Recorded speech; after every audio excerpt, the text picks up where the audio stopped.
Hello, folks. Mark Merrill with Firm. How truth matters in everything.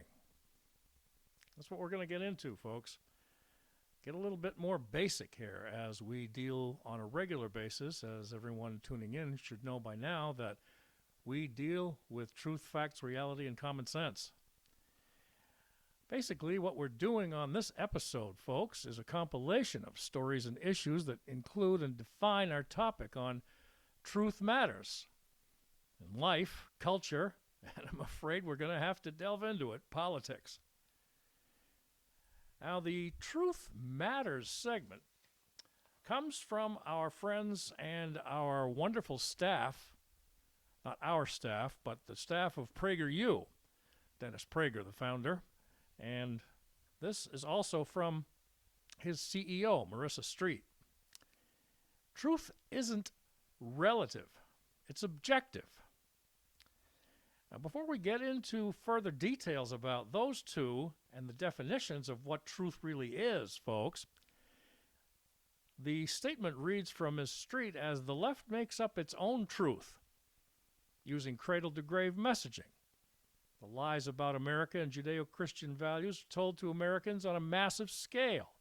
If these lies are told often enough without being challenged, young people will believe them, but not because they make sense, but because it's the only thing they hear. Yeesh.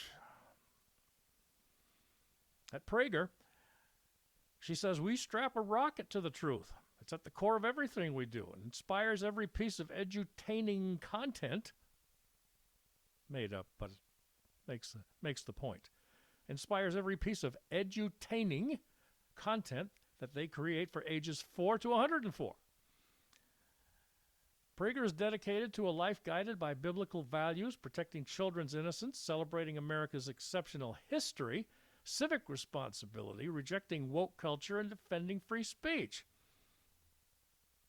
In a world where young people spend an average of 8 hours a day online, digital media is the only vehicle to reach a critical mass of Americans fast enough to undo the lies of the left.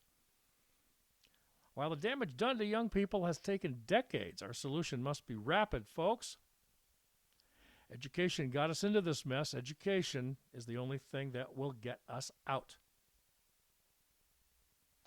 Of course, Prager deals with people on a regular basis.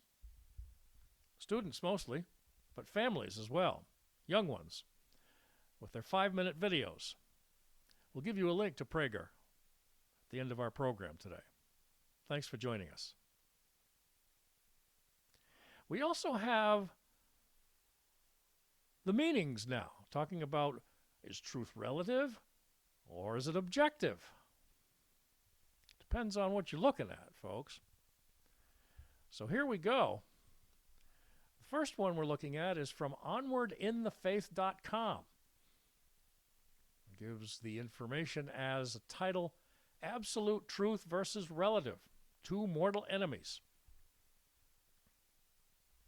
What's true for you isn't true for me. Just because I think something is wrong doesn't mean you have to. Different strokes for different folks. These statements and more continue to gain popularity and momentum in our United States culture because they're perfect examples of relativism.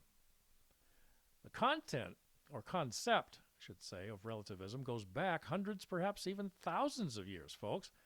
The more people have tried to understand truth, the more they question whether it can be known.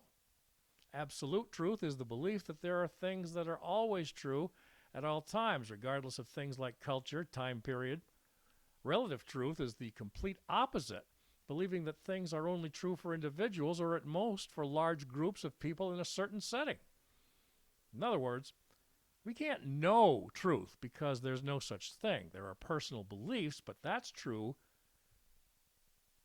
for me, meaning myself. Let's try that one again. There are personal beliefs, but that what's true for me as an individual, in other words, may not be true for you. And the reason we can't know what's true is that there's no higher authority that can confirm which of us is right. Although we do believe it's Creator. We may have strong reasons to believe that we or what we believe, and even one may be more plausible than the other, but we lack any way of determining which belief is true. Now, the other one, folks, is from gotquestions.org. What is objective truth? If something is objective, it has corresponding information with reality. But objective truth is something that is true for everyone, whether they agree with it or not. At one time, this was simply called truth. I don't know how much more plain you can get than that, folks. And an example they give as we wrap up this section right here about our program on how truth matters in just about everything.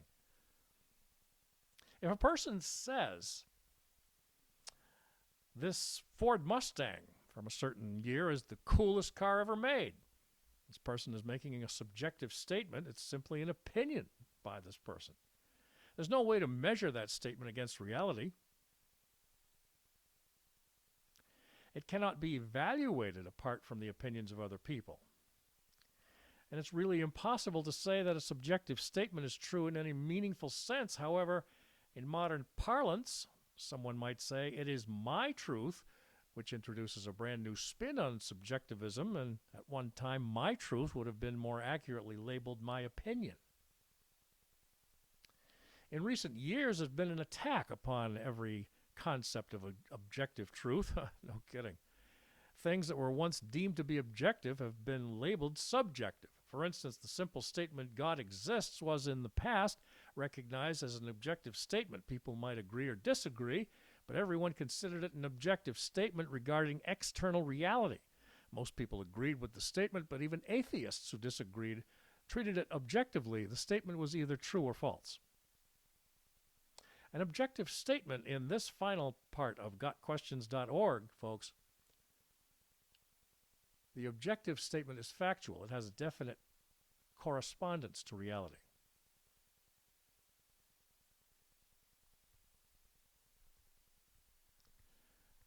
Reality has a way of encroaching on people's opinions. Try as they might, it's impossible for people to get away from the concept of objective truth. A person who says that a person can choose his own gender is in fact making an objective statement. That statement is either true or false. Got to keep that in mind. The person who is making the statement will not be satisfied if you agree that this is only their truth. They won't say that. They'll insist that this is an objective statement that's true for everyone.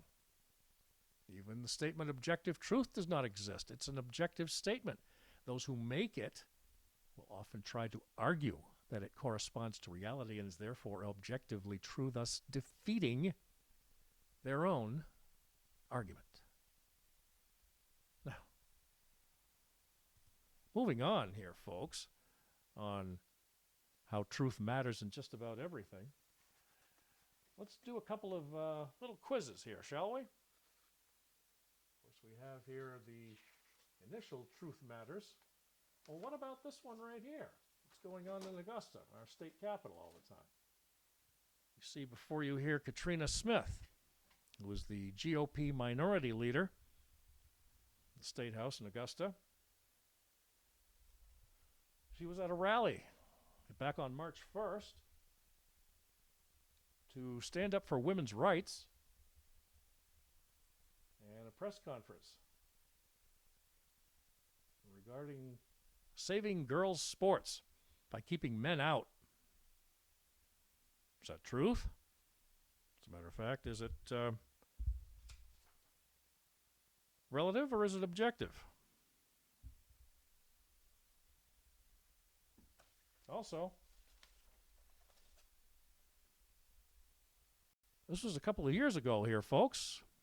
I want to bring you up to date on the flags that at one time were flying on two sides of the Blaine House, the governor's mansion, on State Street and the side street in Augusta, Capitol Street.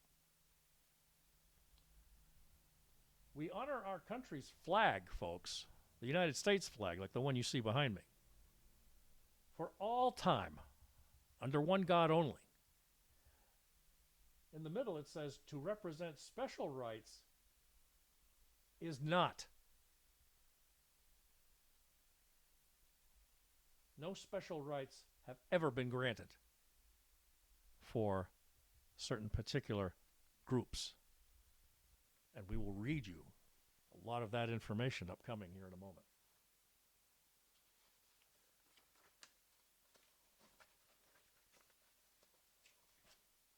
So, as we get to it, on how truth matters in everything, here's how the beginning of the Declaration of Independence starts, folks.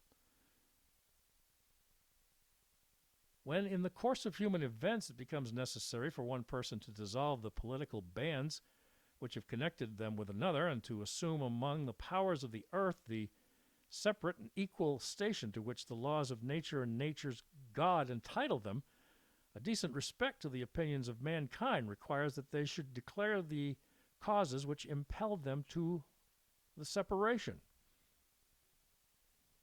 We hold these truths to be self-evident, that all men and women are created equal, that they are endowed by their Creator with certain unalienable rights, and among those are life, liberty, and the pursuit of happiness.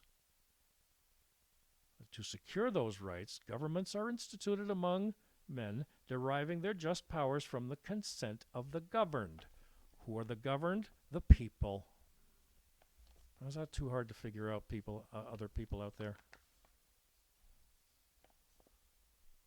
And in conclusion, folks, on this particular episode, the first of the 10 amendments to the Constitution, otherwise known as the Bill of Rights, Congress shall make no law respecting an establishment of religion or prohibiting the free exercise thereof, or shall abridge the freedom of speech, or abridge freedom of the press, or abridge the right of the people peaceably to assemble. It says peaceably to assemble, not with violence. Has everybody got that?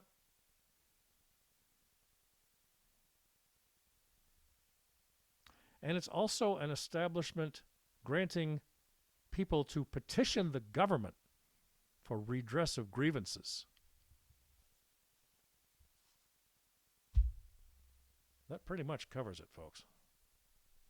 So for some more information on the differences between relative and objective truth, we'll post those links for you. And also, in the meantime, everybody stay tuned to our program on rumble.com/fairnessmedia1, YouTube, Twitter, and 24 hours a day. Give us your opinions and views at fairnessandreportingmedia@gmail.com. Meantime, everybody, stay safe. And as always, peace to everyone.